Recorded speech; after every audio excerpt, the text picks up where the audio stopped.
Edgar, what the world you doing, man? Chad, We're live on the air, by the way. Chad, if you were to have a child, what would you name it? Von Hilda. Von Hilda? Yeah. All right. Boy or girl? I was No, just that'd curious. just be a female child. All this talk lately, I just wondered what he was going to name his future child. Yeah. If There's a lot of talk going around. Mm-hmm. A lot of talk. Seems like us rights are stuck having female children. Yeah. Um, Well, you know, you only like training females, you say. So. I would rather train females. What about you, Edgar? Would you rather train? I mean, do you have a preference? No, I don't have a preference, but females listen better, it seems like. Yeah. Yep. Yeah, they do. They're also generally tougher. Generally. It does seem that way. Welcome back to the 3 of 7 podcast, everyone. I was trying to find a scripture that I wanted to share with you guys, but as you know, my counterparts here on the podcast, they can't carry a conversation it's like trying to tote something around in a wet paper sack. Well, trying we to get them to could. carry a dang conversation. Well, heck, I asked him a question and you didn't really respond at length. You know, you just said Von Hilda, some stupid name, and then just quit talking. Von Hilda's a German name. We could carry on a conversation, but as soon as you found that scripture, you'd say, all right, listen here. I got this scripture, and just shut it down, so there ain't no sense. I think I'd name a kid John. And John Hilda? No, John. And then when they asked him, is it John or Jon, I'd be like, well, it's actually spelled B-O-B. But his name is John, but it's spelled B-O-B. So you mean Bob? No, John. The B-O-B is silent. Yeah, the B-O-B's silent. You can do that these days. I would name him John. Yeah. Spell it B-O-B. Yeah, you can create whatever reality you want to create. Nobody can argue with it. Well, what's wrong with that? I can spell it however I want. Name John, though. I like that. I could see you doing that. I'm wondering if you're going to leave that coffee cup over here to mold for about 2 months. Oh, I'm sure I will, yeah. Leave just enough in there for it to mold. Are you back drinking coffee, Blake? Yeah. Yeah, I drank some. Good. Are you a coffee drinker, Edgar? Oh, yeah. Yep. How do you make your coffee? I like a little cream, a little sugar. How you brew it? No, how do you brew it? And the dang Mr. Coffee, man, I'm not a coffee hipster. Good gosh, man. Yeah, I just use your standard Yeah. drip machine. He's got red blood. He's not some alien like y'all, all these contraptions. He's a normal sad. American.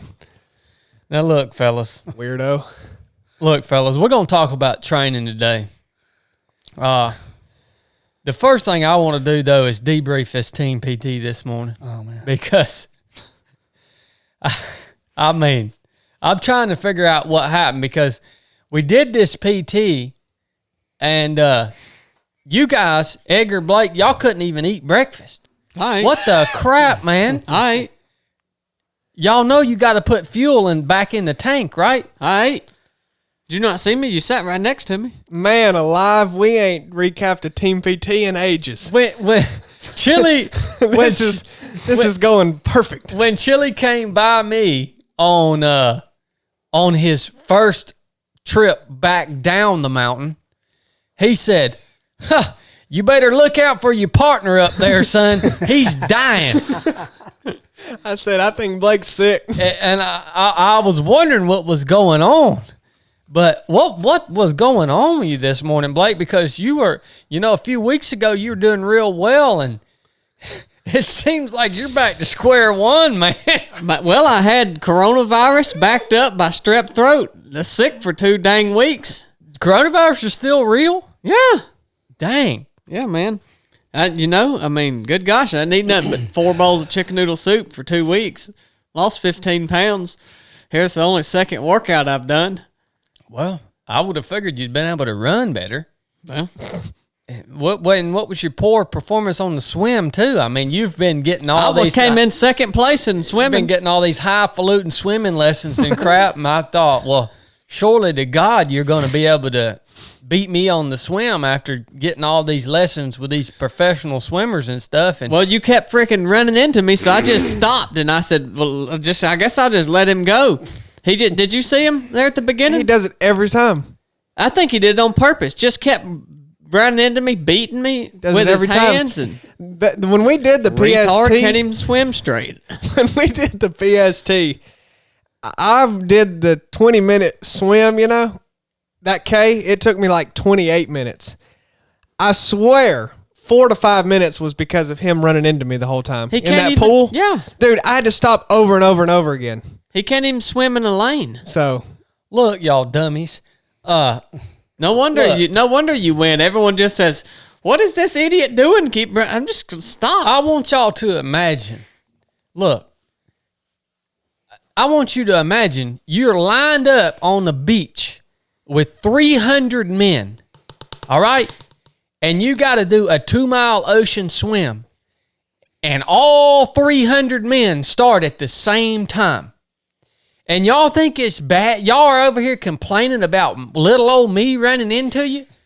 Well, we're not doing 3-mile ocean swims. Well, I mean, I'm saying like we're doing when we have all this room, why are you crossing over onto other people when you have the room? Yeah, there ain't 300 people out there. There's 4. I wouldn't complain when there was 300. I would complain when there's 4 and you still find a way to do it. I'm trying to prepare you guys. I'm trying to get you guys mentally, right?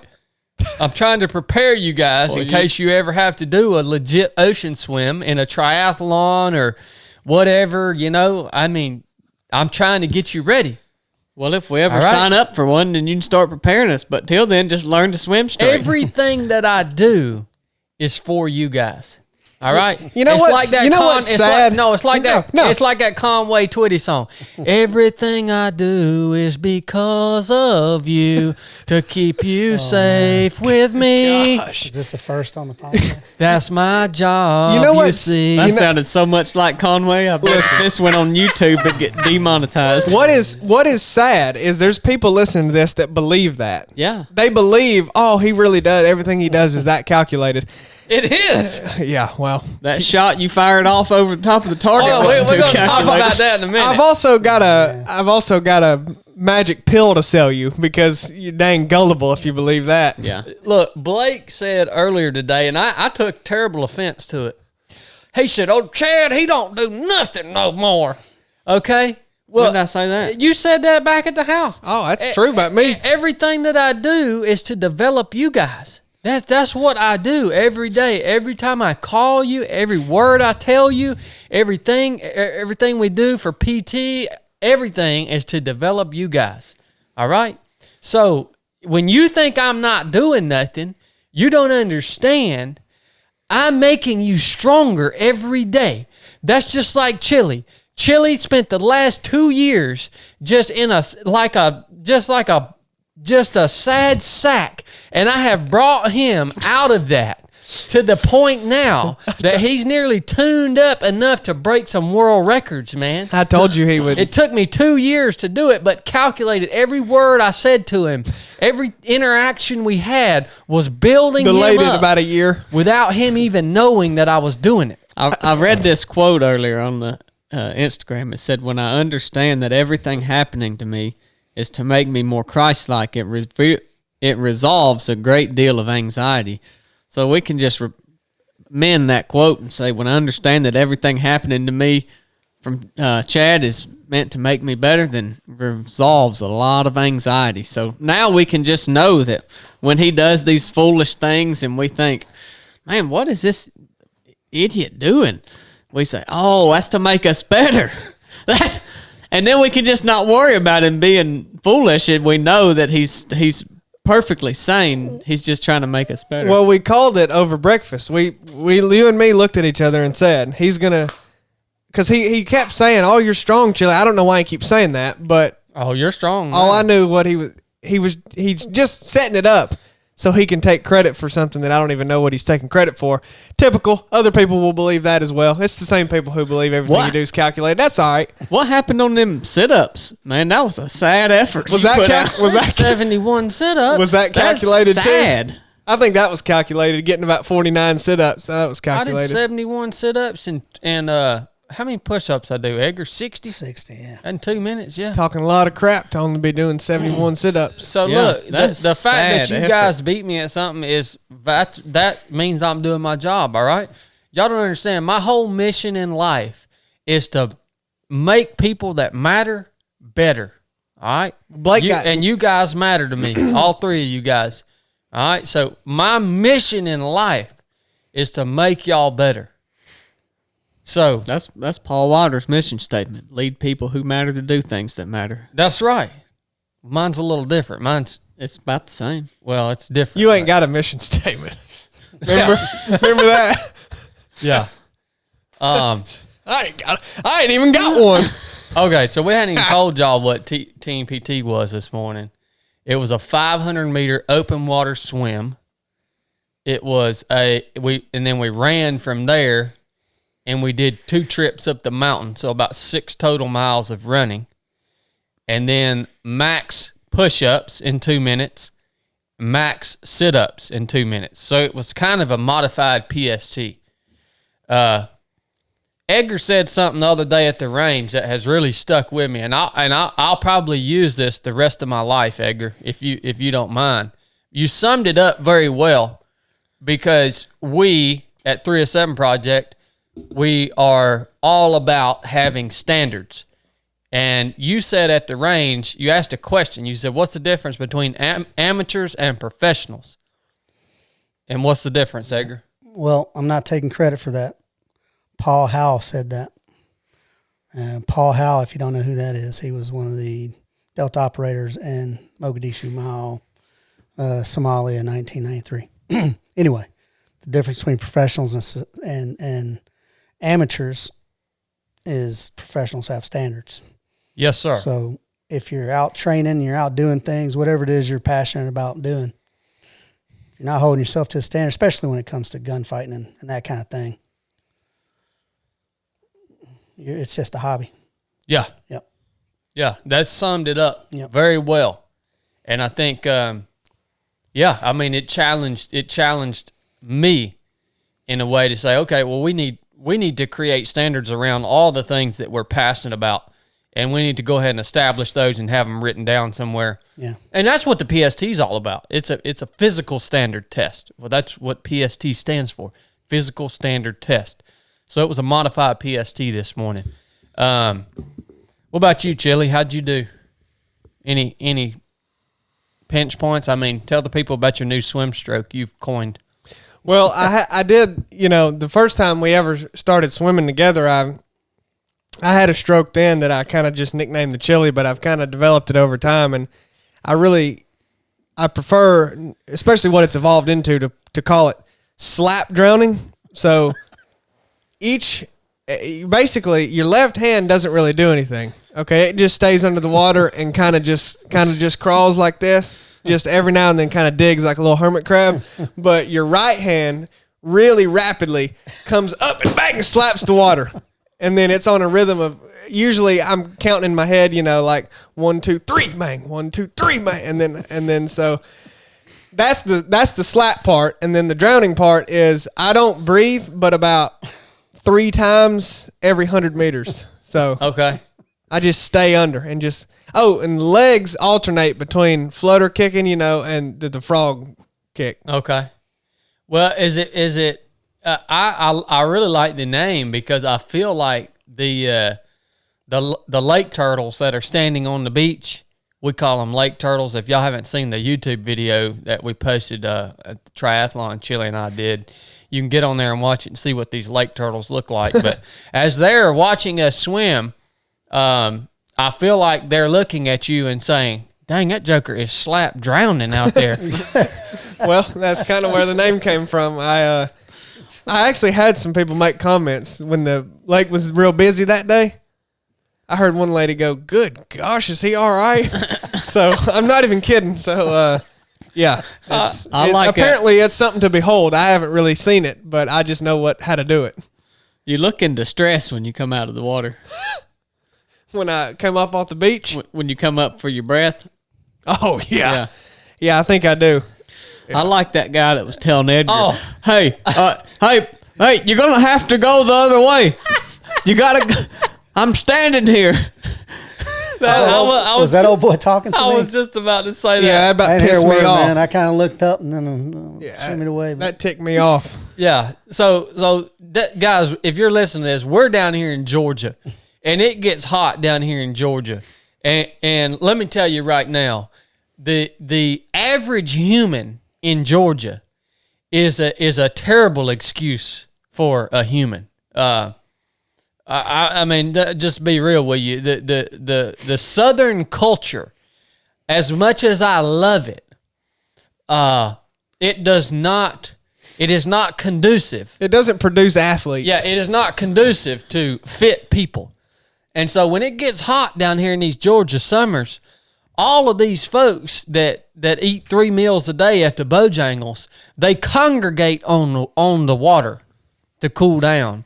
But they don't do anything in the water. They kind of just float around. It's like a hog. He gets in the mud. It is. It's like hogs or like a cow will go down and get in the pond there in the pasture, And so that's what they look like. Big livestock ready for slaughter, just hanging out in the water. And so Edgar's swimming by one of them today, and I don't think these people have ever seen anybody swim for fitness. I think these people think the only time you would ever swim is if you happen to fall off into some deep water and you just had to get into some shallow water to be able to stand up and not do anything, all right? Yeah, you get a little far from the boat and they go, come on, drown back to me. Yeah, exactly. Yeah. So they see us out there swimming and they're like, holy crap, what are these people doing? Why would you swim like that? And so Edgar's coming right at one of them. And he's standing there saying, sir, you're going to have to go the other way. You're going to have to move. Sir, go that. And I look over at him and I said, feller, he can't hear you. All right? He's swimming. He can't hear what you're saying. And that's about all. Yeah, I didn't know he was talking. Yeah, I knew you couldn't Once hear I him. got close to him, I saw him and tried to steer away a little bit. But And so then we get out of the water. We're standing there on the beach putting our shoes back on, and here come the police. And I, of course, I'm getting to the point now that I'm not surprised. That could be for you any minute. It could be for me at any minute. And I'm thinking, well, there's probably some kind of warrant out on me or something like that. And here they're coming right down to us. And apparently one of the local rednecks, there's an emergency phone up there by the bathrooms. And the police says, somebody picked up this emergency phone, and we're like, no, it wasn't us. And they walk back up there and we see one of the rednecks coming down out of the bathroom, and the police said, did you pick up that phone? And he said, oh yeah, man, I was just checking it out to see what it was. And it literally says emergency phone right on the daggone box. The big red box. Yeah. So pretty action-packed day down at the swim. And then we'll move on to the run to debrief the run. I felt strong on the run personally. I felt like I had a nice, even strength the whole way. Chilla, you were rolling on, man. Yeah. Good job. Edgar? What's up, boy? I was in the hurt box. Was it the heat? Well, yeah. My fitness level in general, the entire whole way there was uphill. So I was struggling to walk the hills and run the flats and whatever little downhills were. And yeah, man, it was hot. Any cramps? I didn't get no cramps. I've been pounding water lately, man, like going out of style. So I think that was beneficial for me. But I was kept checking my heart rate. Yeah. I was up in the high 160s, low 170s. I don't know if that's a good or bad or otherwise. Well, you're getting close to your max. That's a good place to be, yeah. Well, not for too long. Nah. Yeah, it was the heat. It was good. Yeah, that heat was brutal this morning. And what happened to you, Blake? I just didn't feel good. You're sick. Strep lung. Yeah, strep lungs. Well, yeah, I mean, we've run that hill many times, but today I wasn't quite feeling it. I wasn't feeling it from the start. Me and Chili, he was trying to run real fast out of that lake. He said, we're going to take it nice and easy on this first one. And he said, and not this easy.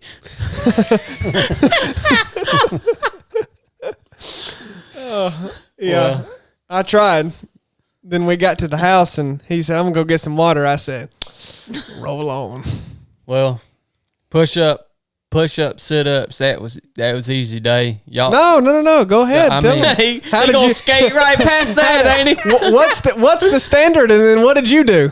Go ahead. What is the standard for the PST on I push? think it's I'd have to 80. go You've back and look changed at it. everything so many times, but what we left on was 80 for both, 80 push ups, 80 Hey, sit look. ups. and 20 pull-ups. Professionals got standards, and the standard is 60. The standard's 60 today. Professionals changed their standards according to their performance level. Okay, all right. Let's go ahead. No, I thought it was 82. So 82? 80 TWO or TOO? I don't know the difference between those. 80 TOO. I thought it was 80. So yeah, man. You know, push-ups are something that you have to stay on top of push-ups.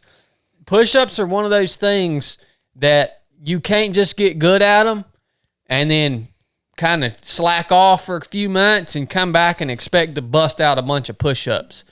So I struggle with balancing that upper body strength and especially that motion push-ups with the endurance type training. So I only hit 60 on my push-ups, man. Well, That's not a bad number, but as much talk as, much as What'd you guys hit? you talk 50, crap. I got 56 or 55 or... Yeah. I don't remember What'd exactly. you get, but Chili? 61. I could have done 61, man. 61. Why didn't you? What the Boy. crap? What the crap? Now, granted, I'm not claiming they count. I don't know because you can't judge them. So whoever was watching me, I mean, Yeah, I mean, I tend to get wormy on them you push-ups. warmed a few of them, but that's all right. So I don't know if they count, but I mean, hey, I went all the way down, I think, so. Yeah. Those are the first push-ups I've done in months. That's just not something I do. And It's pretty much a useless exercise, but but I tell you what I did feel though is I felt the swim on my lats when I was pushing. yeah, Like immediately, because I don't swim as a normal. it is way harder to do push-ups after you swim. Oh, yeah. But that's the PST. That's what makes the PST Is that hard, what- yeah. is the swim. Yeah. Yeah, 100%. Well, that ain't a part of the Army fitness test. Yeah. Well, And then sit-ups. Y'all crushed the sit-ups. yeah, I got 90. 90. You got 95. Yep. How in the crap did y'all do 95? Have you seen our core? Well, you got 120 seconds to do it. I mean, good God. Have you seen our core, man? I We're only hit freaking 71. we're jacked. What's the standard on sit-ups? 80. 80? 80 and 80, Chili said. Yeah.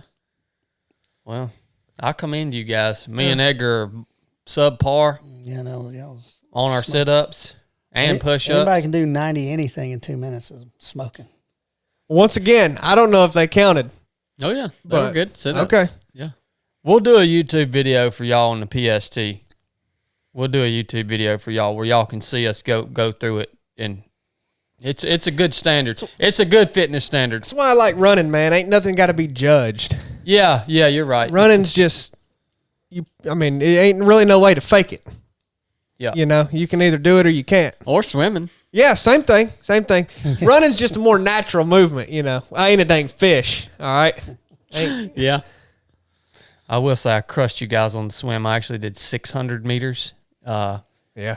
I did true. an extra lap, and I did a little extra running too. So, but again, everything I do is because of you. So, To keep us safe with you. all right, I'm going to interrupt this conversation to share some scripture with you, and then we're going to go in and debrief the Osprey, the OSS rifle match, Osprey Shooting Solutions rifle match, where I had a little snafu, and but I still beat Blake, so we'll debrief that. I'm going to share this scripture with you right here real quick. This is Revelation 11, verse 18. And the nations were angry, and thy wrath is come, and the time of the dead that they should be judged, and that thou shouldest give reward unto thy servants and thy prophets, and to the saints and to them that fear thy name, small and great. and shouldest destroy them which destroy the earth. I want to hit y'all with that just a second, boy.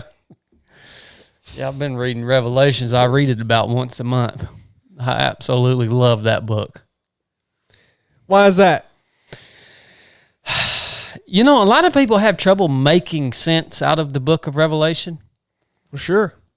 And I'm not saying that I can make total sense out of it. There is some symbolic language that A lot. No, I mean a lot of it is, I believe, more literal than what you think it's going to be.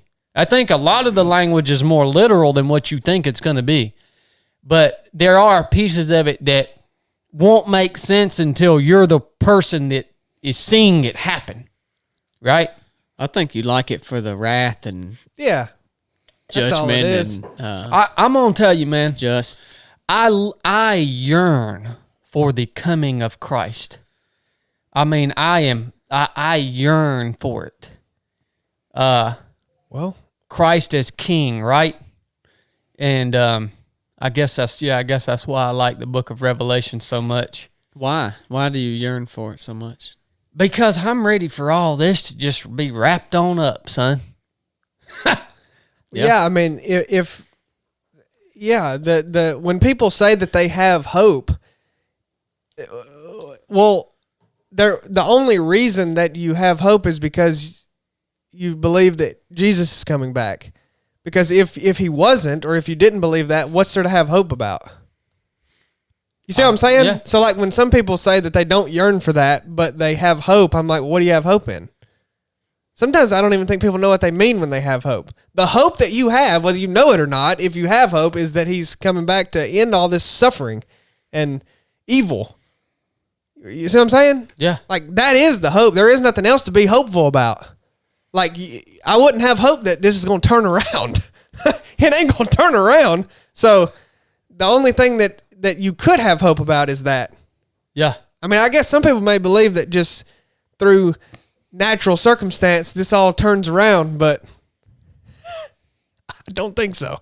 So, yeah, I mean, that's him coming back is the only hope that anybody actually has. Mm-hmm. So, that's pretty much all there is to it. I agree with you. Yeah, I love that book. Read it all the time. And you know, the book of Revelations too, it's one of it actually makes mention at the very end of the book. I will have to okay. Behold, this is Jesus speaking in Revelation, in the conclusion of Revelation. Behold, I come quickly. Blessed is he that keepeth the sayings of the prophecy of this book. I believe that just reading this book, it just blesses me. Just reading it, even if I don't understand every part of it. I don't know, man. I suggest all you guys dig into the book of Revelations and study it. Don't be afraid of it. Don't feel overwhelmed by trying to study it and understand what it's trying to tell you. All right. That's what I want to share with you from Scripture. All right, let's talk about the rifle match. Where do we want to start? We'll start with Edgar. Why'd you put this thing on, Edgar? Well, it was 4th of July weekend, Saturday. The 2nd is when we did it. It was just to honor, Independence Day and our forefathers who stood up against a tyrannical government. That was it. Yep. Put my 1776 flag out on the road. And like that. That was it. But yeah, I just like to get people out, getting competing, whatever. If they're nervous about guns, my matches, you guys know, they're kind of controlled, but what's the word I'm looking for? Informal. Yeah. Controlled but informal. Yeah. so people can actually enjoy what they're doing. Mm-hmm. Yep. Don't have a bunch of NRA old dudes out there who lose their mind when something goes a little sideways or whatever. Yeah. Yep. So that's why I did it. 4th of July. I wanted to do an all rifle match for that. Just, we do pistol matches all the time. Yeah. Yeah. So some guys neglect their rifle. Some guys neglect their pistol. So if forces people in there a little out of their comfort zone, maybe. Yep. Well, I am one that has been neglecting my rifle in, we talk about training, and shooting is a skill. It's probably the most sacred skill that you can be taught or that you can learn, in my opinion. I was having a conversation just yesterday with some friends, and one of them was talking about a book they read called 1 Second After. And it's essentially a book that goes through if an EMP went off and kind of what would happen. And she said, money would be worthless. Paper money would be worthless. And their little kid was sitting there saying, well, why would money be worthless, Mommy? And she explained why. And then they started talking about stockpiling food and resources. And they asked us, they were like, are you stockpiling stuff in case something happens? And I said, well, no, if something bad happens, everything is mine. It's tactics, and shooting is the most sacred skill you can possibly learn. Because if you have that skill, ultimately everything is yours if it came down to it. I mean, that's the way it is now. People just don't realize that people play by the rules, Yeah. But that's the way it is now. Yeah. We're not living in some reality where it's not the case that the biggest and strongest and most capable can take whatever they want ultimately. But there's just a lot in place that people playing by the rules and, keeping that from happening. But that's... So I got a dear buddy who is he claims atheism, and he claims he's an anarchist. And now I believe in a society there needs to be some law, but his argument is that once everything devolves down to that point of, caveman, strongest wins and this and that, then it'll start to build. But I keep explaining that as it starts to build, little communities are going to start to implement this will happen again. They're going to implement their own laws. They're going to become little community, and then it'll eventually grow into the same thing. Mm-hmm. Yeah, exactly. Or a different version of it, whatever. But being able to defend your stuff is important. Good people ain't going to go take other people's stuff, but these days, even on the political spectrums, there's left-wingers out there hoarding food now, getting into the prepping stuff. Oh, yeah. Because they think there's going to be this big, massive right-wing, whatever, taking of rights and these and that. So one of the most inherent rights is being able to defend yourself, contrary to Justin Trudeau of Canada. But, that's one of the most fundamental, and when you say sacred rights, be able to defend yourself and your family and your stuff. Yeah. Well, and like you said, regardless of political affiliation or whatever, there's so many people that they want to deny that things are as grave as sometimes we on this podcast talk about them being. They want to say, well, it's really not that bad. It's like, you're talking about you live in this country you're saying it's no longer free. Well, you had the freedom to write that, and you have the freedom to do this. That made some people mad when I put that post out. Well, here's the deal. Whatever problem or issue that you fail to identify in the premature stages of that problem will ultimately lead to your demise. It will totally consume you. It's like a tiny piece of rot on a piece of fruit, right? Like if you just ignore it when it's real small, because it's real small, ultimately it will get bigger.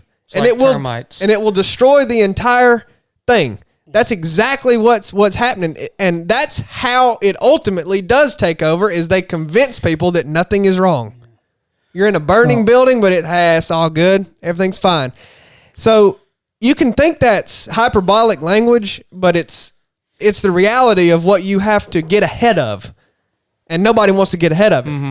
So it's simple preparation, but the people who live in denial, and they do it for political purposes or whatever, they live in their little bubbles. Yeah.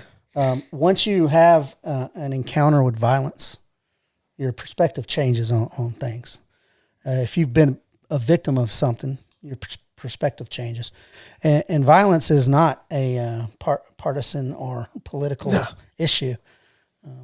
It happens random. Well, to the victim, it's random, right? So most of the people who advocate most for like, it's not that bad and this and that and guns need to go away, they've never had an encounter with violence.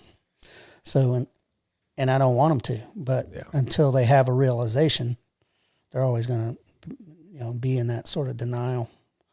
It's got nothing to do with politics. It's got to do with just defending yourself. Yeah. Mm-hmm. And I'm seeing a lot more of the sort of extreme leftists, and I'm not talking about agitators and whatever. I mean, just people who now understand that, like, I need to protect myself, whatever their perceived threat may be.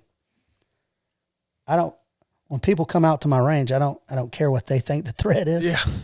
I just want them to be proficient to defend themselves against whatever the threat is. Yeah, whatever it is. Mm-hmm. Whether it's a tyrannical government, right or left wing. Yeah, because there's both. Whether it's a dark alley and a shady dude, whatever.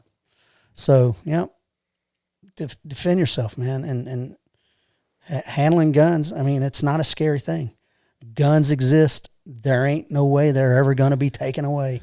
Well, legally they may be prohibited, but what's the number? Somewhere in the neighborhood of 11, 12 guns per human in America. Yeah. There's just millions and millions and millions of guns out there. If you make it to where only the bad guys can get a hold of them, what are you doing? So, denial. And then letting a bad thing fester out of denial.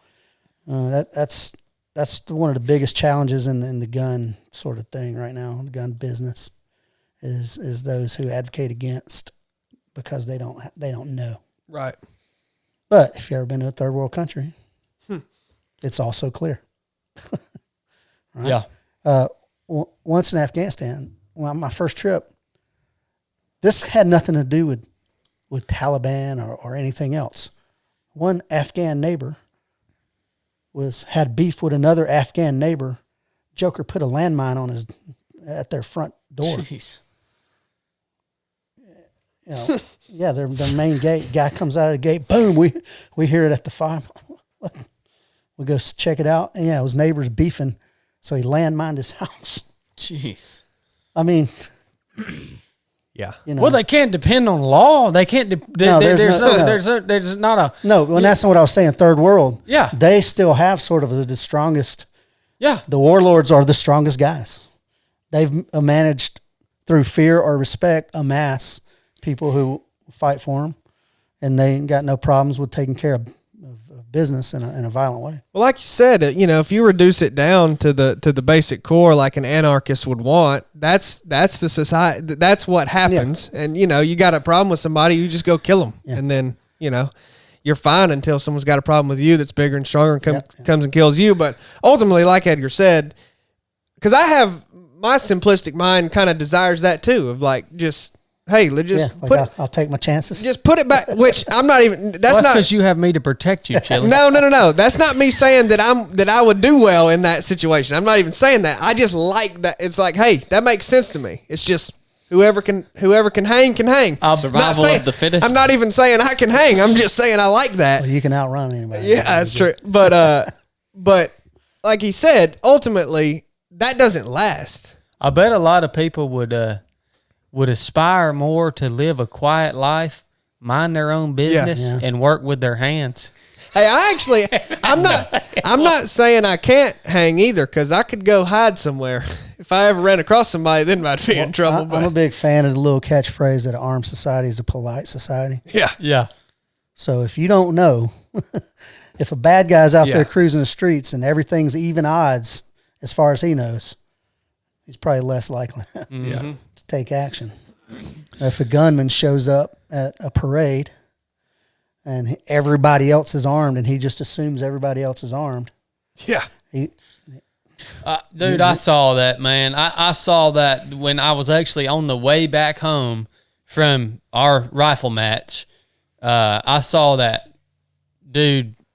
No, it was the day after. I think I was on the way to the range to shoot with Blake the next day because I did so terrible at the rifle match. We decided to go train the next day. That's good. Yeah. and I saw that headline, and I saw that the law enforcement there in that town asked all the citizens to shelter in place. Yeah. And I thought, are you freaking serious, man?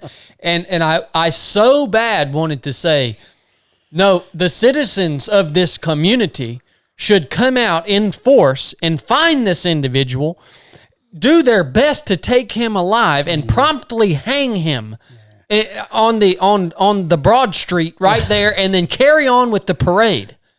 That's what should have happened. How did that go over on that last podcast y'all did when he was talking? People agree. He's talking about the gallows. Yeah, the gallows. Yeah. But yeah, I think if everybody's armed, it adds a, well, why can't everybody be disarmed? Well, bad guys don't disarm. That's just it. So if everybody else is armed, now at least you're presenting the equal, even playing field. And then guys like us, guys in our community, train more. So I'll take my chances in an anarchist environment, but it'll eventually, the community will band together. Yeah.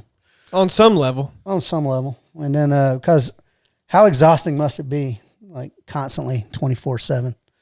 Like when you're on patrol, when you're on like a 7-day village clearance, it's 24/7. Like, yeah. Look, how exhausting would that be? Well, the population would be dramatically reduced. The time it took to get to that point and then get back. Oh yeah. Yeah. Oh yeah. So many millions would be reduced. Well, we're going deep on this episode, son. Oh man, look, yeah, I'm not. People are gonna love this one, son. I'm talking about training here. Everybody but Krista. I'm talking about training here. Don't worry, guys. Krista will be back. She took a little vacation. She'll be back. This is our chance to talk about the end of time. She's assessing her life choices. Probably. I'm just saying, man. Responsibly armed human beings are less of a tasty target. That's all. Yeah, man, you wanted to talk about training. That drives the point home of why you train. Man. Yep. Yeah. I think one of the big points I wanted to drive home about training is when we talk about this sacred skill of being able to defend yourself using firearms, because it is everybody talks about all this hand-to-hand stuff and all this. That stuff all went out the window when the firearm was when the gun was created. Yeah. All right, I mean, particularly the 9mm. It'll blow your lungs. Oh out. yeah, it'll blow your lung slap out of your body. That's right. Okay. This is the most sacred skill. But the interesting thing about this skill is it's unique in the sense that there are some skills that you can learn them and you can get the equipment that you need and you can get good at it, right? And then you can come back to it at any time and pick right back up with it. For instance, gardening is a skill. I think a very valuable skill, learning how to produce food. If you get good at that, right, and you get your setup all good to go, you can take a year off. It's not as perishable. Yeah, you can come back the next year and pick right back up with growing your food, right? Shooting and tactics is not that. It's probably It's probably the most perishable skill that I personally know. By the way, let me remind you while we're talking about training, physical training is not a skill. All right? Physical fitness is an enabler. It should enable you to perform a skill better. Okay? So don't get confused, because our society now, we hammer so much on physical training every day. People are all on board with it, right? But they don't have any freaking valuable skills. And they're working out every day, which is great. I work out every day too. But the foundation of the reason that I physically train is so that I can be healthy. I don't need doctors. I don't need medicine. I don't need all this crap, right? And it enables me to be better at the actual skill that I've chosen to pursue. But that being said, I have neglected my rifle training because everybody wants to shoot pistols these days. Nobody wants to shoot rifles, all right? And I get it, man. Look, a box of 600 rounds, 1,000 rounds of 5.56 is $600. Good gosh. And you can burn through 1,000 rounds in a rifle easy. I mean, it's gone, all right? And so we haven't been training rifle in months and months. And we went out to shoot this match, man. And boy, I came out the gate cocky. I came out the gate real cocky. Blake. Shocker. What about you, Blake? Well, I was ill prepared.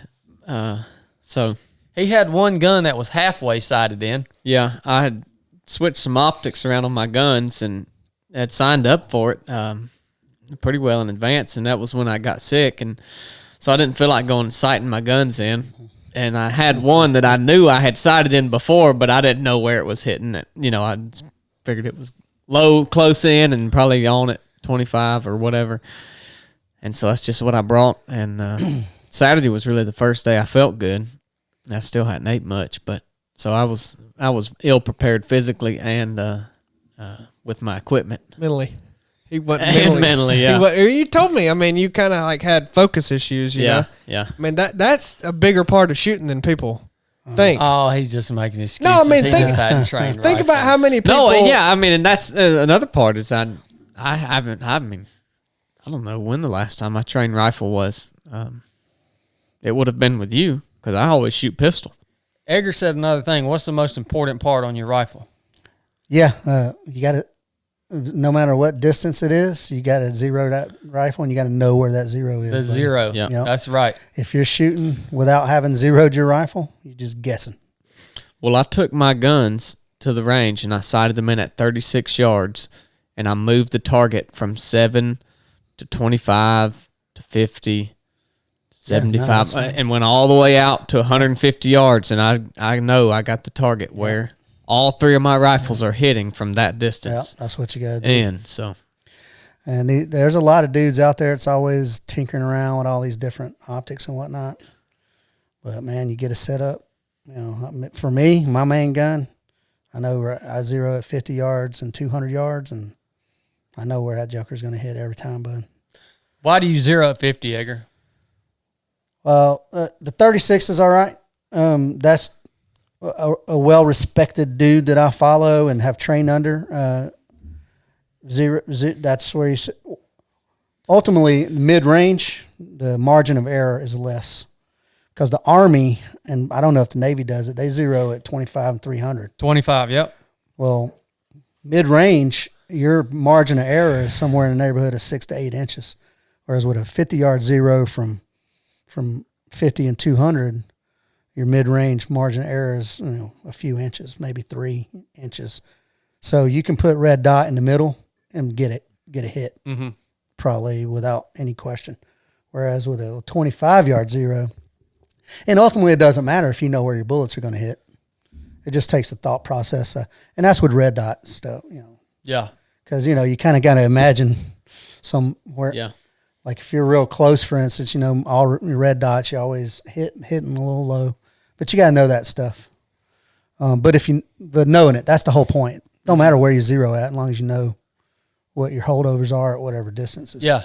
That's what I told Blake after that match. And by the way, if you ever go out and shoot one of Edgar's matches, he has the smallest freaking targets that you can ever find. I did that on purpose. Earth. Yep. These are the half IPSCs. Yep. It's so interesting to go out and shoot your matches because I believe maybe it's just your style, but I believe that No frills. Yeah, but I mean, I think that your training was a lot different than mine. I think that probably your training stressed different things than the training because we were so the foundational element seems like when I look back on my career, the one that everybody held in the highest regard was CQC, close quarters combat, right? Assaulters, right? And accuracy was needed, right? I'm not saying that we threw accuracy out the window. No. Yeah, you got to be surgical when you're going into a room. For sure. But there was also the component of speed was highly, highly stressed. And then you have obviously CQC is there's a high tactical element to it because there's a lot going on when you're clearing the structure. So thinking man's game. That's right. The tactical portion and then the speed portion was highly, highly stressed. The accuracy portion had to be good enough, right? But when I come shoot with you, man, what's weird about the way you shoot, Edgar, is I'll watch you run a drill and it don't look fast. No. It just, I'm like, well, that nothing special about that. Well, I get up and run the drill and you beat me every freaking time, but it's because you're so accurate.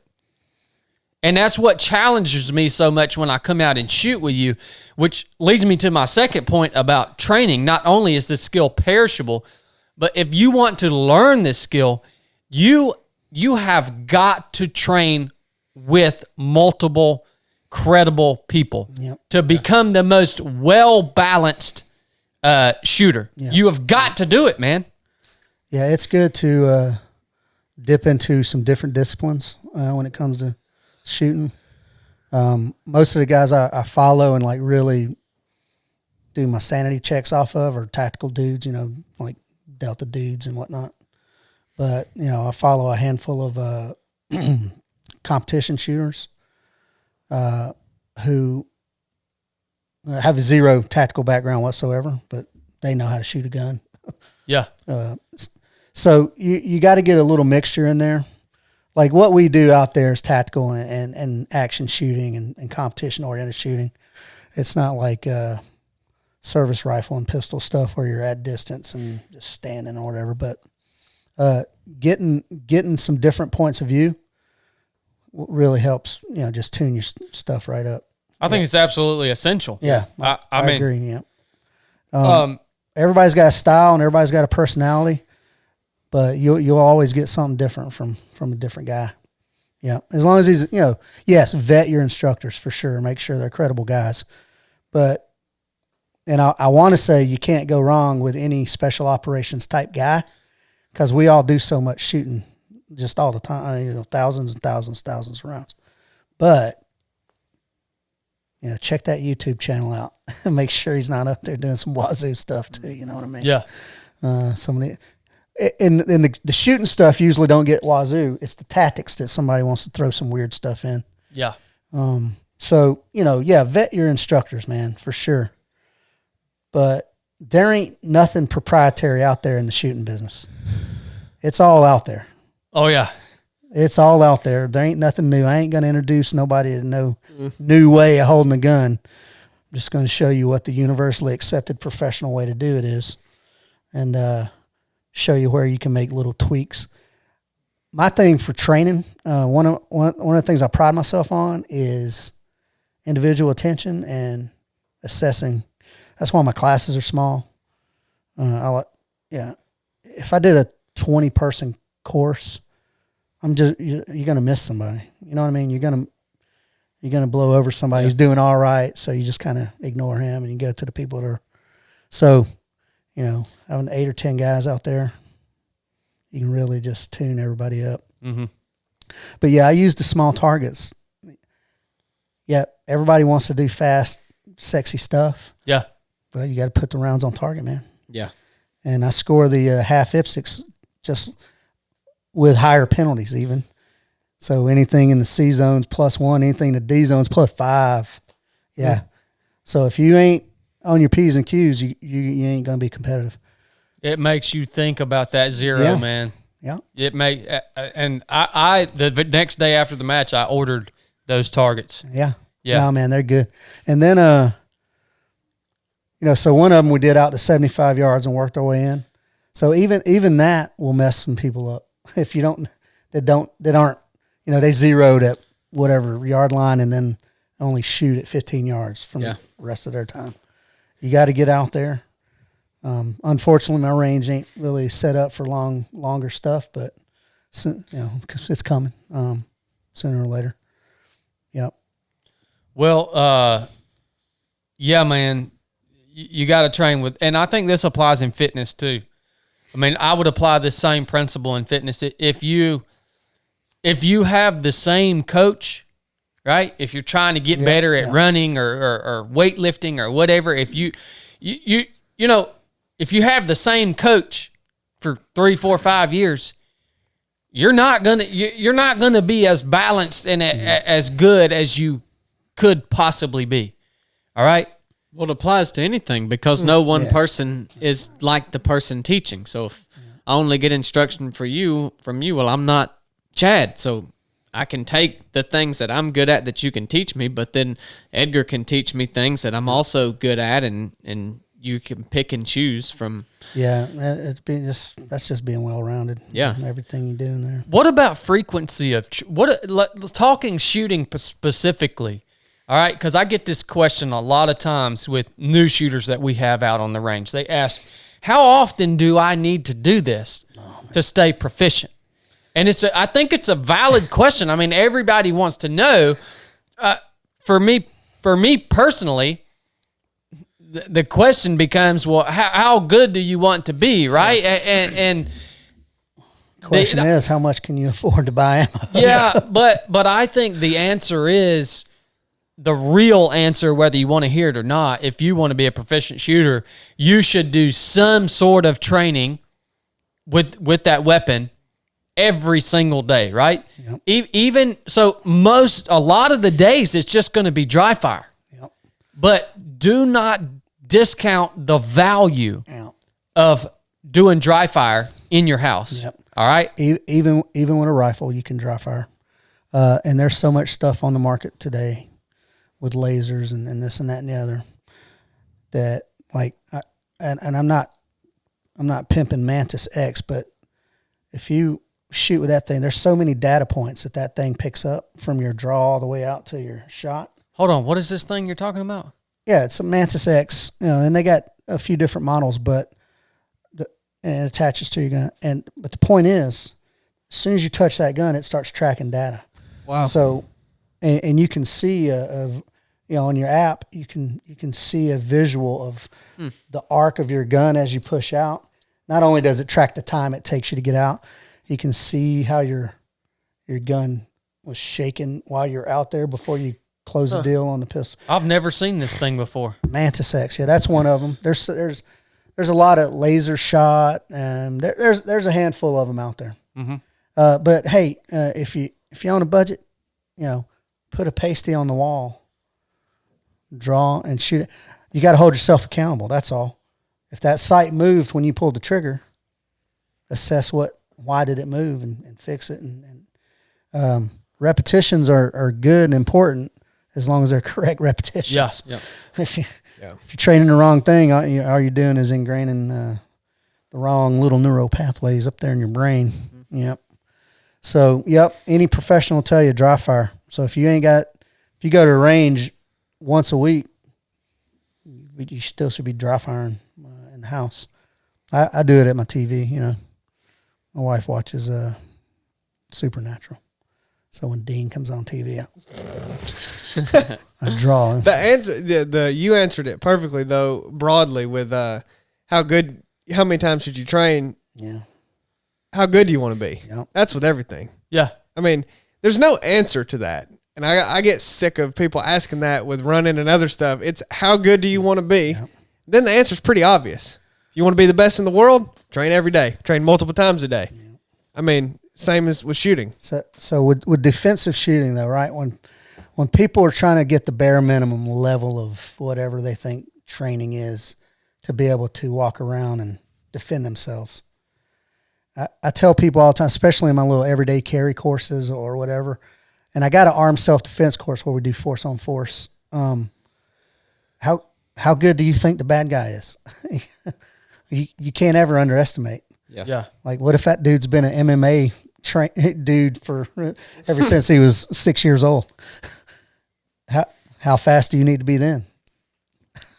Who knows? Man. There ain't no answer because you don't know what who you're coming up. You against. don't know. Yeah. You can't know it. Yep. The only thing you can do is build your own confidence. Right? I'm pretty confident, but that don't mean there ain't some dudes out there faster than me. You know, so I'm confident enough that I feel like I can deal with things. But however good you think I shoot, I know I can name 10 guys that smoke me up, man. Yeah. Yeah. What do you think about training with like that AR-9 you got, or the Chad's got a 22? Do you think that's good? We got a Smith & Wesson M&P 15-22. Yep. That's what I've got, yeah. I love that thing, man. You just got to feed it good rounds. If you got CCI stingers or something, high velocity. If you run good rounds in it, they don't jam up too much. You get all the functionality out of it, just like airsoft. I think airsoft's a good training tool. Yep. The problem is airsoft guns cost almost as much as real guns. Yeah. If you get one that weighs the same, it's all metal and all this and that. But yeah, man, I love my AR-9 from Praetorian Defense. You need to get me one of those, Edgar. He sells them, don't he? Hey, I looked on his website. I couldn't find one tell on him there. You ain't his minion, Edgar. Say, get your own dang gun, man. He just did that to make you better, Edgar. Yeah. You need to get me one of those, Edgar. You sad sack. Why ain't you got me one yet? Alan, well, I just now got that one not too long ago. Alan Rizzo, he's a former Green Beret, and he's down there in Florida. He lives in Florida, and he's got a gun shop, and he builds his own guns too, and that's one of them. He asked me what I wanted, told him, built it and sent it up to me. The key component of an AR style 9mm for me is that the bolt locks open on the last round. Most of them don't, or a lot of them don't. Yep. And that's so aggravating to me. But I wanted it to take Glock mags, and I wanted it to bolt the lock open. And rear charged like a... everything charged. Everything else is completely the same. And it's cheaper to shoot 9mm than it is. Yeah, now, heck of a lot cheaper. You're not getting any benefit on learning your ballistics or anything like that. But for functioning your gun, yeah. Well, you can go learn ballistics with a lot less rounds than you can learn on... Well, you can... That's a nerd game, ballistics. Like, you can sit in front of your computer and learn ballistics. Yeah. And all you got to do is go out and shoot your gun and confirm that. But handling, I say this in all my classes too. You can teach anybody to tune their accuracy up, but in our business, there's a lot of judgmental dudes out there. And people judge you not necessarily on how well you're hitting, but how you handle that gun. Mm-hmm. If you look like a jackwagon over there swinging it around and doing all this and that. You just make people slap nervous. People just want to pick their bags up and move on. And I stopped shooting at a range in Colorado because of that. It was a public, thing, but they had so many people on the line, and there was just it was free for all out there, man. And someone turns their safety off and fires above the target. Hey, man, we've had some students too that'll make you slap nervous. Son. Yeah, that's what it is. I've been shot at in combat and whatever. I've had more guns pointed at me as an instructor, as a civilian, than I ever did in 25 years of service. Sheesh. And I've only been doing this since 2017. It was even a part-time gig when I was still in the military. So really, since 2020 when I retired, have I been doing it full-time. And I still, man, more people point their guns at me than I'm like, I don't want to get mad. I mean, I'm a businessman. I'm trying to make money, trying to get return customers. But I'm like, hey, you might not be a businessman if Yeah, the you- wrong yeah. person. you mind not pointing that gun at my belly? Yeah. Thanks. I appreciate it. Yeah. Well, Blake, you asked about those 22s and those carbine caliber pistols or rifles. Man, I agree as far as getting proficient and working regularly on your proficiency in terms of manipulation of the weapon. Yeah. Yeah, there's a lot of benefit there, but I also think that you should train at least as much with your actual rifle, right? Like, Yeah. like I just, you can't stray too far from the mantra train like you fight. Yeah. You can't stray too far from that. I mean, and so, yeah, I think there's value there, but I think, Well, you guys notice I shot a 5.56 for this. yeah, For the match. Because it's a rifle match. I wasn't going to come out there with a 9mm in competition. Well, I'm not into running anyway, but I probably would have done better with a 9mm just based on, because we had a lot of, there wasn't a lot of recoil management going on, but every target had at least 2 rounds. But the recoil matters. Matters a little bit. Yeah. It shouldn't matter that much if you're controlling that gun like you're supposed to. 5.56 don't kick hard, man. Like, yeah. So 9mm, yeah, you get a little less recoil out of it. Not that much less, though. I mean, Yeah. some of those 9mm with the, depending on how they're set up, some of them. Yeah. But keep this in mind. We're out there shooting a match for funsies. Yeah. For defense, like everybody kind of poo-poos on the PCCs is what they call them, pistol caliber carbines. But what's one of the most famous guns of all time? MP5. The MP5, man. Yeah. They call it a sub gun, but it's just a pistol caliber carbine. That's all it is. And it feels real good to shoot because of the operating system, not because it's 9mm. I mean, that partially, but it's got such a good operating system that thing just, it feels good to shoot. I don't like that because I don't like the magazine, where the magazine release is on the magwell, and I don't like that. You gotta take that last click and then change mags and then rack it. That's why I like the AR platform. Yeah. Because when you go dry, you've gone dry. And you can do a fast reload. I've had dudes take my courses with MP5s, cops, like SWAT cops and whatnot. They just can't change mag as fast. However many times they want to try it. Yeah. And, you get some type A's out there. So, they lose once and they're, oh no, man, all right, I got it. And they want to keep doing it. It's just functionally, it takes longer, so. But that's one of the most popular guns ever. 9mm. Yeah. Pistol caliber carbine is pretty much what that is. Well, the first stage went really well for me because it involved running. Man, yeah, I had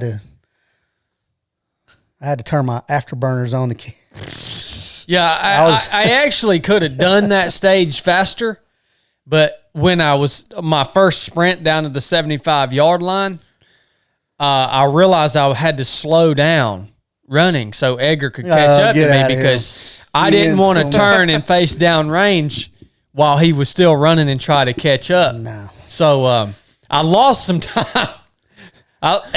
Edgar screwed me on that first round. Were you fast and accurate on this? Yeah, I think I was fast and accurate. I think the first stage was a good stage for me. Yeah. Accurate by whose standards? We need to look at our times on this, by the way. You gonna pull them up? to see. I don't know if Edgar beat me on that first stage or not. I can confidently say that I beat him in every stage. Yep. Yeah. Even the first one? But hey, Crap. For 75 yards, man, I'm okay. Okay, the first stage was the get down. Yeah. All right, Edgar's time was, gosh, dang it, you did beat me. 55.79. I was 59.01. You beat me by almost 4 seconds. Now, Blake, check it out hold on. Let me read Blake's time real quick. 66.59. Now, hey, look though, those ain't raw times. There's probably some penalties in there. I remember on that one that I only had one round in the C zone for the whole stage. So I don't know how you shot it, but you could have ran it faster than me and just had Oh, I'm sure that's I what had he more did, misses. Yeah. Yeah. I'm sure I had more misses. And that's why I score it like that. I like to score my matches to emphasize accuracy. I missed one of those. That's why my time was high. I missed on Oh, that. yeah, you hit. Yeah, that's right. I had a miss. You had Total a miss. total miss? Yeah, it's at 7 yards. Oh, I had shot one over the too top. that day. And that was your plus 10 right there. Yeah. Yep. Well, that seems totally logical because you can be fast all you want, but if you're totally inaccurate, it don't matter. You got to have a balance, man. Yeah. Yeah. I mean, You I don't gotta know have a what balance. that perfect balance is, but I mean, the perfect balance is to be fast and very accurate, but Yeah, of course. that's difficult. So This is my Well, this for the is, scoring system, I mean, Yeah. you got to try to make it. that seems pretty reasonable. this is my first foray into shooting any sort of competitions. Yeah. Right? I want y'all to I want to be truthful with y'all. By the time I had been in the Navy for about, I'd say 8 years, I didn't like shooting anymore. I was burnt out on it. I mean, I did it as a job. I went through the motions. I did, we shot really difficult courses of fire and just crazy training facilities. There was nothing about it that I liked though.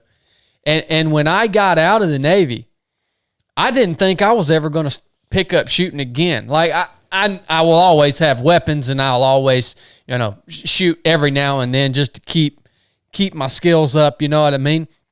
But as time has went by, I've actually grown to enjoy it. I'm enjoying it now more than I ever have in my whole life. That's why I'm shooting these things, because I'm having more fun with shooting now than I ever have in my whole life. Well, and you kind of got that personality, man. Like, if you don't win, you want to come back and do it again. Yeah, it's challenging me in a big way. Yeah. So I was out of it for a while, man. Right. And so we're, just really getting passionate about it. And these competitions are a freaking blast, dude. I wish you'd put on more of them. The Well, competitions. yeah, I usually get a good turnout at the matches. I may end up doing it. I've just got a few themed ones that I kind of lined up for the year.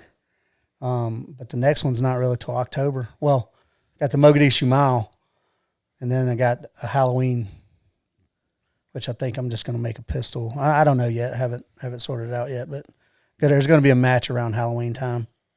That'll be good. Then there's going to be one around Christmas time. And then Cold weather. Yeah, it's called Baby It's Cold Outside. Yeah. Yeah. All right, moving on to the second stage here. Playing the slots. Playing the slots. That was the barrier. Yeah. That was on that was a daggone tough barrier. Now, I'll read the times here. Shameful times. Edgar, you beat everybody. You got 47.18. Closest guy to you was 57.66. Well, as you can imagine, I shoot that all the dang time. That was all right. My time was 59.36. Y'all want me to read Blake's time? Oh, man. 67.98. You're laughing. You only beat me by 3 seconds in the whole thing. Yeah. Hey, that board was that board was brutal, man. Hey, I knew I shoot felt that slow. thing. I shoot that thing all the time. I know how I'm going to attack a position. I already know it. A lot of guys, man, first time they've ever shot from some weird port is when they come out to one of these matches. Yeah, Yeah, there so were some weird spots, but I felt slow doing that drill, but it felt clean. Yeah. It felt clean. You know what I mean? And that's what I was going for on that. Well, if you shoot it right, you can use the barrier as a stability. Yeah. Screw you guys, man. No, Chad is talented at a few things. Now, making himself sound better than he was is, man. That's one of his top talents. He's top 10 in the state of Don't Georgia y'all at worry, that. dude. Don't y'all worry. I'm about to come back on this rifle, and I'm going to smoke Edgar's tater at the next match. You're top 10 in the state of We'll Georgia. just run this again for a YouTube challenge one day. We'll just run these 4 We courses can just again. do it for funsies. Yep. All right. Third stage. This is where I fell apart. That bottom triangle was tough. Oh, that on was those easy. slots. That was an easy shot. Yeah. Edgar had to tell me to tuck my elbow You out. hey, if you try to go elbow out, you ain't gonna make it. No. No, you ain't gonna get close enough to the earth. I don't know why everybody struggled with that bottom shot so much. And I then thought that was easy. You did, yeah, you did. You went straight for the tuck show. Yeah, if you're gonna do that, man, you got to get that. It blew a bunch of dust too. I remember having to wait a second or two. I couldn't even see my target. Yeah, you had to let that gravel dust clear. Was you one of them running one of those friggin' ridiculous muzzle brakes? No, just Okay. whatever they put on the rifle.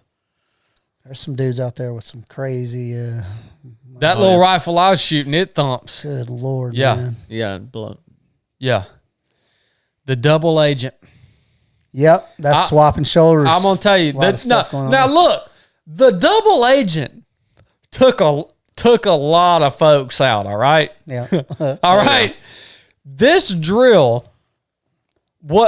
it really wasn't that complicated. No, very easy drill. But Edgar had to explain it about 5 times, yeah, and there were still people there yeah, that didn't understand what the crap was about to happen. yeah. And then Edgar gets up and shoots the drill. Edgar's time, 77.15. And you penalized yourself on that drill, didn't you? Yep. So that was even with a And that was with a penalty. +10. Yeah. Yeah, that was with a +10. Yep. Because you shot the left side on your right shoulder. Yeah. And I watched you do it. I watched you getting ready, and I thought, is he doing this on purpose just because he's beating us all so bad? He's going to go ahead and give himself a 10-second penalty? If he was a really good friend, you'd have said, "Hey, man, you going to shoot that?" Well, it was literally on the tip of my tongue. Yeah. And I was like, surely he's not going to just shoot this on the right shoulder because he just explained it 5 times. And I do things like that to make people think, and then I get up there and I'm like, No, see, Edgar, you got to learn. You did do that on purpose. Yeah, you you did did that that to help. subconscious. You don't ever I do did that anything to on make you better. That's exactly "Yeah, just to make sure I was paying attention. Yeah, That was for you, Chad. Thank him for it. yeah, you're welcome. What was your time? I still beat him. Hold on, I want to talk. I want to talk through this drill. All right. So Edgar gets up. He's explaining this drill, and then he starts talking about safety manipulation, and the way this drill's set up. Well, essentially, depending on how you choose to move, you really can run the whole drill without ever going on safe. You could run the whole drill. You take those first 2 shots, and you should be able to immediately transition. Those targets weren't that far apart. Well, you should have been able to transition to the target as you but you had to move. transition your shoulder though. Yeah. Which means your sights are coming off target. Yeah, that's right. Yep. So that's why I what you did were that. looking for. Yep. Okay. So then I'm trying to think of A lot of people like to cheat on their safety, and that's just laziness. Like if your sight ain't on target, that doggone rifle. Well, just look at the YouTube comments, man. You shouldn't put your rifle on safe when you're having to move. Yeah, whoever says that, they've lost their minds.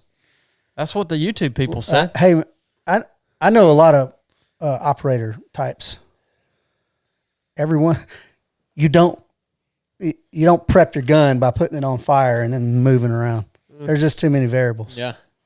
Nah. Whoever says that, they're confused.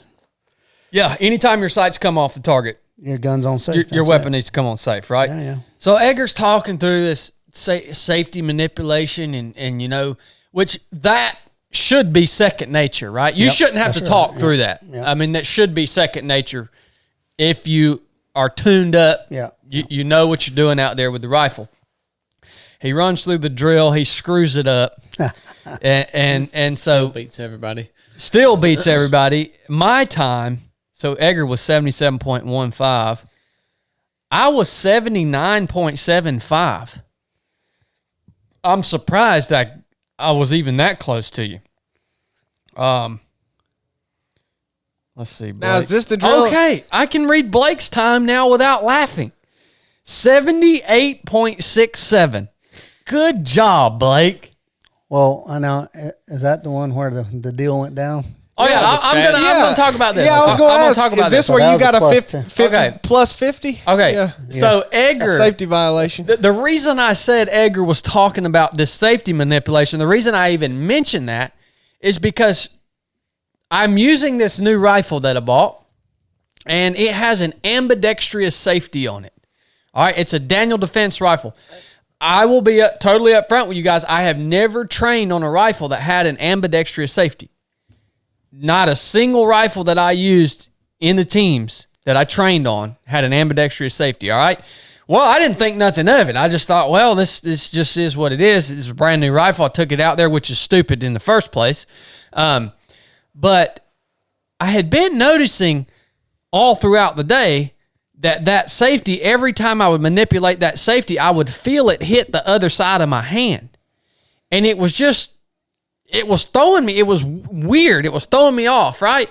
And instead of telling Blake, hey, man, will you take this? Blake does everything for me, by the way. Yeah. Anytime I need something done with my gun or except renew his tags. Instead of saying, Blake, take this daggone safety off of here for me, it's screwing me up. I just thought, well, I'll just get used to it throughout the day, you know?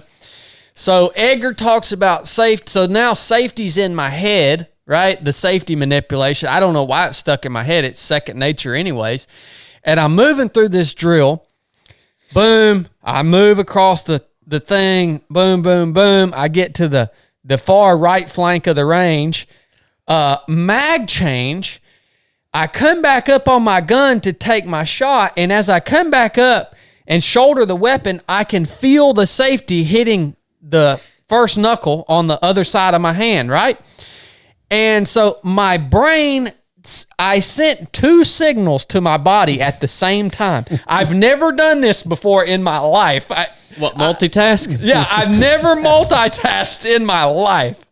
I sent two signals to my body at the same time. I had punched the weapon out, and I had said, pull the trigger, and at the exact same moment, I told my body to look and see what's hitting you in the side of your hand over there, all right?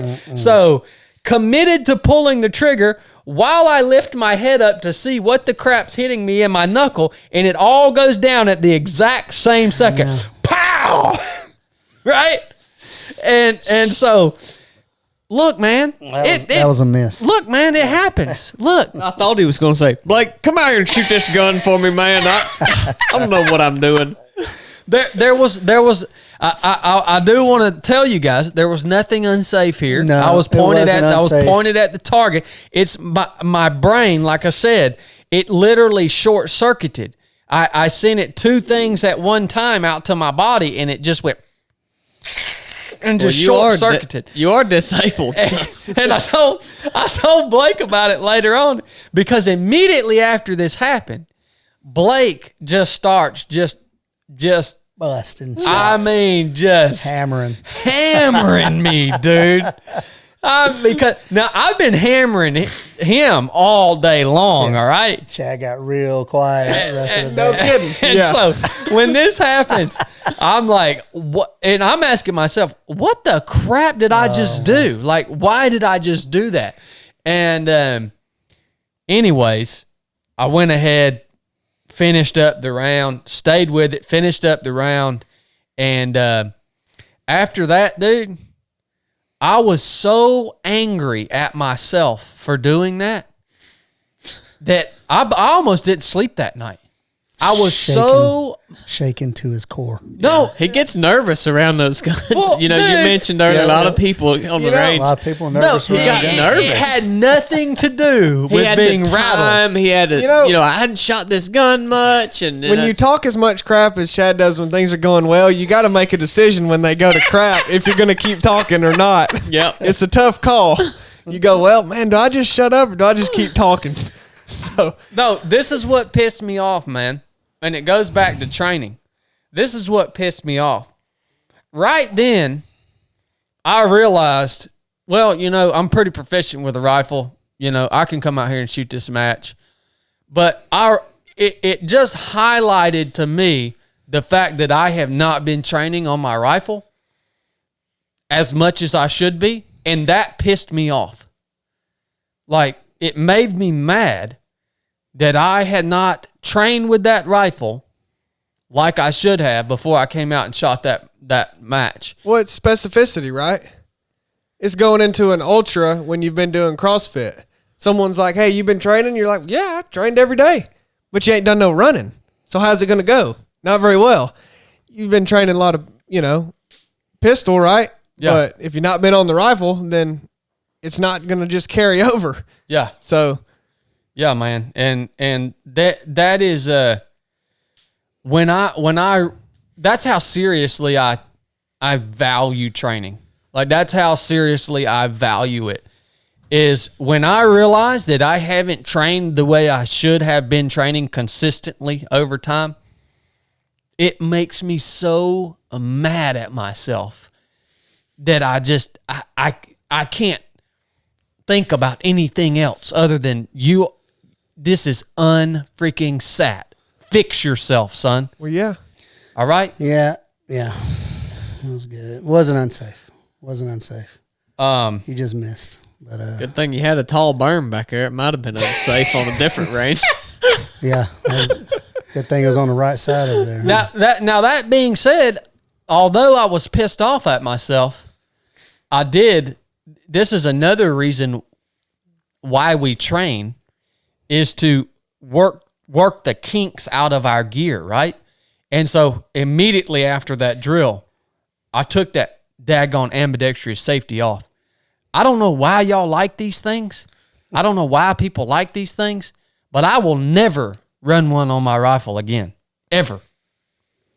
So there. I'm over it now. I'm going to come back and just wreck Edgar on this. Don't worry, we'll do this on YouTube for y'all. No, let's do it on YouTube. We'll see about the wrecking. Yep, I'm going to come back and wreck him on that. Yeah. Last stage. Now, by this point, last stage comes up. I was so down on myself. I said, well, I'm going to stay with it. He was so low a mosquito wouldn't even bite him. I'm going to go out here and shoot this last stage. But okay, Edgar steps up on the line. This was hilarious. Edgar steps up on the line to shoot the last stage. And he goes and draws his mag out of his pouch on his belt. And as he brings it up, he drops it. And the guy that was running the timer looks back at me and he says, "You gonna let him get away with that without saying anything?" And I said, "Look, bud." He cut me some slack on my last snafu. I said, "I'm done talking crap," and I walked off. Hey man, I try to keep my junk talking to a minimum. In my experience, well, I don't, Edgar. In my experience, the minute I start talking crap, it goes south. Yep. Well, I'm gonna talk crap until it goes south. That's how it is. but it surprised that old boy that I didn't that I didn't say nothing about that. You know what I mean? Well, I don't know. I don't know why he was talking about me anyway. He was the one hammering you. I'll stay professional, man. I'll stay professional the whole time. Last round was Liberty Bell. This was a good drill, transitioning targets. Yeah. Once we finally got the steel target to stay on the stand up there. Edgar's time was 23.84. Chad's time, good gosh, do I even want to read my time? Good gosh. 29.51. Poopy pants. It's old poopy pants time. I just said I'm going to get through this drill. I just going to get through this drill, try not to screw anything up. At least you didn't shoot a hostage on that one. Yeah. Blake, good job, Blake. 25.96. Good job, man. Yeah. You got better throughout the day. As I got worse, you got better. He was emboldened by your... Oh, he was. You made him better. Yeah. Thank you, Edgar. Yep. Thank you so much. Man, Yeah. start that again. Well, he let all that stuff get to him. I see why he did it, but I sure was disappointed in the way he Some let all things that. require reflection and everything, but when you're in the game, you got that's got to be gone, man. Yep. You can reflect on it later, but He can't do that, man. He let it get him. I do that. I shot a fair amount of competition down in Florida. I would get burned up if I ran a stage bad, but my problem down there was I was, as a tactical dude, you want to put those rounds on target. Like you want to be, so inevitably that's a little bit slower. And if you're running against these USPSA dudes who are happy with a C zone, as long as they're blazing through, they get, a couple C zones here and there, and their score still comes out better than if you run it clean but slow. Seems So like I'd piss you off. well, yeah, it does. I mean, you gotta understand what game you're playing when it comes to competition. And I know, I had a problem making that transition. That being said, competition is one of the best ways to train because you're under time, and you still got to hit the target. Like it ain't a freebie.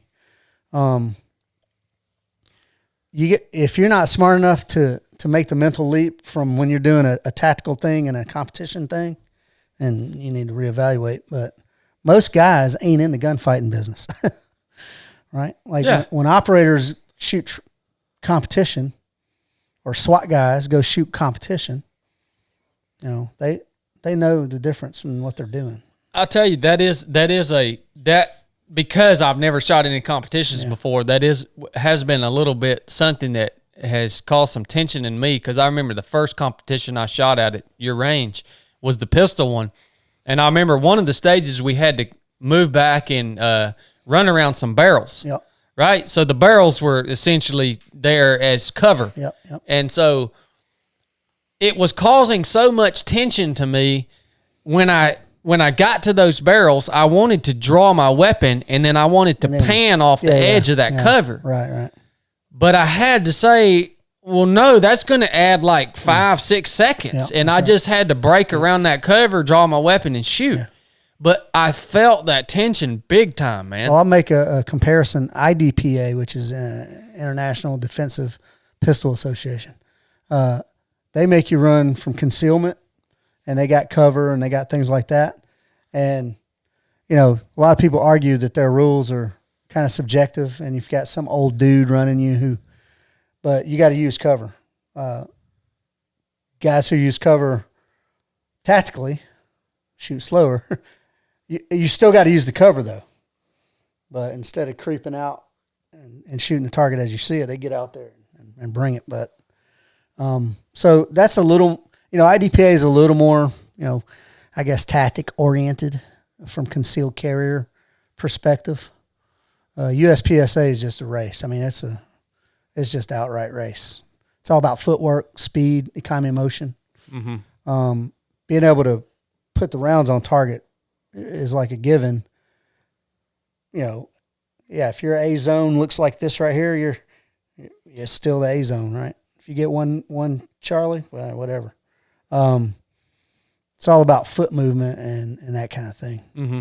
And having that gun up presented by the time you get to that next position, so that you don't get to the position, stop, bring your gun up. You see a lot of people do that, but watch competition shooters do it. That gun stays up here in the line of sight. Okay.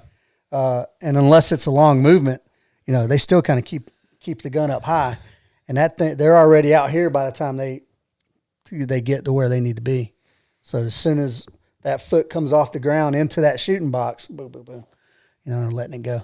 So there's a lot of nuance to it. So yeah, I follow competition shooters to pick up that nuance. And I haven't shot matches lately. Me and my son in Colorado, we shot matches together. That was the fun of it for me. But out here in Georgia, you got to drive up to goddamn Dalton or somewhere to catch the nearest match. Yeah, I ain't interested in that myself. Nah, and I don't like doing the organized. Mine are. That's why I like to do outlaw matches. They're my rules. They're not USPSA rules. I can emphasize what I think's important. Hence the little targets and that kind of thing. So I can emphasize accuracy over speed. But I always add an element of movement and speed and maybe even a little fitness in there. Yeah. The OSS challenge, it's going to be a lot of fitness. Yeah. But there's also going to be little bitty half IPSC targets. Oh, of course there will be. And so what I don't want from that is a bunch of CrossFitters to come out and just smoke everybody and then have easy targets to shoot. Nah, you're going to have to earn it. And if some unhealthy types come out and they happen to be good shooters, they're going to be hurting on the physical part. So it's a good balance for that. I love it, man. It challenges the crap out of me. And I think another thing that really challenges me is I mentioned it out there at the end, going into these stages cold. Yep. You don't send out information on what the stages are. You just got to show up and whatever the crap you have planned, you get a brief, and you may be the first shooter up. You may be the second shooter up, but well, I shot first on each one of those stages this time. That's not normal. Normally, I'll shoot the match the day prior. I'll have somebody come out and run it with me who's not going to shoot the match, to keep me honest and all that. But I'll run it just to vet the stages. I didn't have time to do that, so I figured I'd run it first every time. That's a real talent too, to be able to design competitions like that. Oh, that's one thing Edgar's good at. Yeah. Yeah. I mean, that takes a lot of planning and thinking too, and especially to do it where you're taking the good parts of different things, and making it original. That's pretty awesome. Well, I guess the big question here at the end of this conversation, I hope you guys have learned about some important things about why you should train. But the important question is, are you going to give me a chance at redemption? Bud, we can do it anytime you say. The title's on the line anytime you want. You think you're ready? You think you're ready, Edgar? The door's open. Think you're ready. I just beat you like 3 days ago and hit the losers asking, you think you ready for this? Like Conor McGregor over there. Hey, I'm putting this out to everybody who listens to this. I'm an okay shooter, but the door's always open. If you want to get a piece, come get a piece. Yep. I like it. And if you want to bring some Wazoo stage or something that I don't know about, bring it. Let me go ahead and tell you, Edgar, ain't nobody gonna take you up on that. Somebody will. Nobody. Somebody will. Well, I'll tell you what, I'm coming back for redemption, and I'm bringing my daggone cameraman with me. Yeah. I've gotten pretty good at editing, so if anything goes awry, Edgar, he talks a lot of crap to me. I think I'd make you look good. Yeah. If I can just get you to do the belly out somehow make that look, but. No, we might enhance that and make him look even worse. Yeah, man. Door's open. Oh, bring it on out. Now, that being said, I got a short range, so it's my starter range. I don't fool with that long range crap anyways. I mean, I'm mainly a 10-inch circle at about 10 yards kind of guy. Well, I guess we better wrap this conversation up. It's always fun when we get on here and have a chat about things that matter to us and tell stories and talk about things we did good and talk about things we did bad. That's one thing. That's one promise that we'll make to you guys that listen to the podcast. We're gonna be real with you, and we try to uphold that standard at all times. So, hope you guys enjoyed the conversation. If you don't know Edgar and you haven't followed Edgar, where can they find you, brother? OspreyShootingSolutions.com is my website. I'm very proud of it because I do it all myself. And then I got all the socials, Instagram and Facebook. I run all my ads initially on Instagram, but it's all the same. It's all there. And I got a link tree also, which has all the links on it. I saw that. Yeah. Yeah. That's got everything on there. So OspreyShootingSolutions.com. We can do it. Y'all get off your daggone butt and go train, son. I'm sick of y'all not training. Don't nobody want to train. Look, get off your butt and go train. Let me just say this final thing. If you're a concealed carrier, it's a responsible thing to do. You don't need a class to carry concealed. You don't need a permit now in Georgia. A responsible human is going to go get trained because you're carrying a killing machine around on your belt. So you need to be the master of that killing machine. Amen to that, brother. Yep. We love you guys. Thanks for tuning in. Nuff said.